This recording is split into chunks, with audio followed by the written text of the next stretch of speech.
আসসালামু আলাইকুম। আজকে ডিমের ভুনা। ডিম সিদ্ধ করলে কেউ খেতে চায় না। তাই আজকে এভাবে যখন ডিম ভুনা করছি সবাই খুব চেটেপুটে খেয়ে নিয়েছে। এভাবে ডিম ভুনা করলে রাইস দিয়ে কিংবা পোলাও দিয়ে ভাত দিয়েও কিন্তু খেতে পারেন। খুবই সুস্বাদু হয়েছে। এখানে আমি ডিম ভুনা করার জন্য একটা কড়াইয়ের মধ্যে কয়েকটি পেঁয়াজ, কাঁচামরিচ, রসুন, আদা আর একটু জিরা টেলে নিচ্ছি। আর সাথে একটা টমেটো দিয়ে দিচ্ছি। এই মশলাটা দিয়ে আমি ডিমটাকে ভুনা করব। এভাবে ডিম ভুনা করলে কিন্তু আসলে খাইতে খুবই মজা হয়, খুবই টেস্ট হয়। তো দেখতে পাচ্ছেন আমি টমেটোটাকে একটু হালকা লাল লাল করে ভেজে নিচ্ছি। ভেজে নিয়ে আমি এখানে ব্লেন্ডারে ব্লেন্ড করে নিব। হ্যাঁ, গরমটা অবশ্যই দিবেন না ব্লেন্ডারে, ঠান্ডা হইলে ব্লেন্ডারে দিয়ে ব্লেন্ড করে নেবেন। দেখতে পাচ্ছেন আমি ব্লেন্ডারের মধ্যে দিয়ে আমি একটা মিশ্রণ বানিয়ে নিচ্ছি। এই মিশ্রণটা দিয়ে আমি ডিমটাকে ভুনা করব। ডিম এখানে 4টা ডিম নিছি। ডিমটাকে আমি সিদ্ধ করার জন্য বসাই দিছি। আর আমি একটু সামান্য লবণ দিয়ে দিলাম। লবণটা দিয়ে দিলাম যাতে ডিমটা খুব ফ্রেশভাবে ছিলা হয়, এই কারণে একটু লবণ দিয়ে দিচ্ছি। আমি ডিমগুলোকে ছিলে একটু চাকু দিয়ে কেটে কেটে নিছি। আর এখানে একটা কড়াইয়ের মধ্যে একটু তেল দিলাম। তেল দিয়ে একটু লবণ দিয়ে দিছি নিচে যেন লেগে না যায়। তারপরেও একটু লেগে গেছে, যদিও ডিম ভাজতে হয় সবসময় তেলালা কড়াইয়ের মধ্যে, তাহলে ডিমটা লেগে যায় না। তো আমি কিন্তু হালকা করে ডিমটাকে ভেজে নিচ্ছি, বেশি ভাজবো না লাল লাল করে, কারণ আমি ডিমের কোরমার মতো ডিমটাকে ভুনা করব।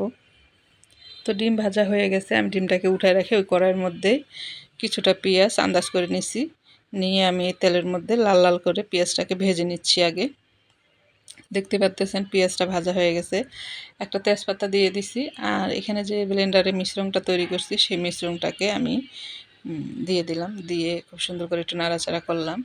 আর আমি এখানে একটু গরম মশলার গুঁড়া 1/2 চামচ, জিরার গুঁড়া 1/2 চামচ আর ধনিয়ার গুঁড়া 1/2 চামচ দিয়ে আমি মশলাটাকে ভুনাই নিচ্ছি। আমি কিন্তু এখানে কোনোভাবে হলুদের গুঁড়া কিংবা মরিচের গুঁড়া দেইনি, কারণ আমি প্রথমে কতগুলো কাঁচামরিচ ব্লেন্ড করে দিছি। বাটিটাকে ধুয়ে একটু পানি দিয়ে মশলাটাকে খুব সুন্দর করে কষায় নিতে হবে। পরিমাণ মতো একটু লবণ দিয়ে দিলাম। লবণ একটু বুঝে শুনে দিতে হবে, কারণ লবণ আমার ডিমের মধ্যে আগে দেওয়া ছিল।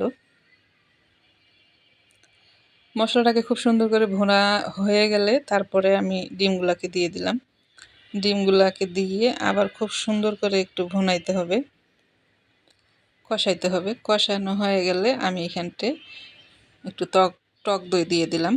টক দইটা দিয়ে আবার একটু খুব সুন্দর করে কষাইতে হবে। এই টক দইটা দেওয়ার কারণেই কিন্তু ডিমের ভুনাটা খাইতে আসলেই খুবই মজা হয়, খুবই টেস্ট হয়।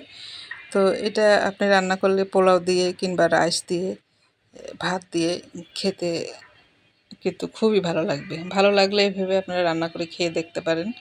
আর আমার ভিডিও ভালো লাগলে অবশ্যই লাইক, কমেন্ট, শেয়ার করিয়েন। তো এখানে একটু পানি দিয়ে আমি একটু কষায় নিয়ে সামান্য একটু ধনিয়ার পাতা দিয়ে দিছি। ধনিয়ার পাতা দিয়ে একটু নাড়াচাড়া করে কিন্তু নামাই ফেলবো। এই ডিমের ভুনাটার কিন্তু ডিমের থেকে কিন্তু ঝোলটাই খেতে খুবই মজা হয়। আপনারা রান্না করে খেয়ে দেখলেই বুঝতে পারবেন আসলে ডিম ভুনাটা খুবই মজা হয়েছে।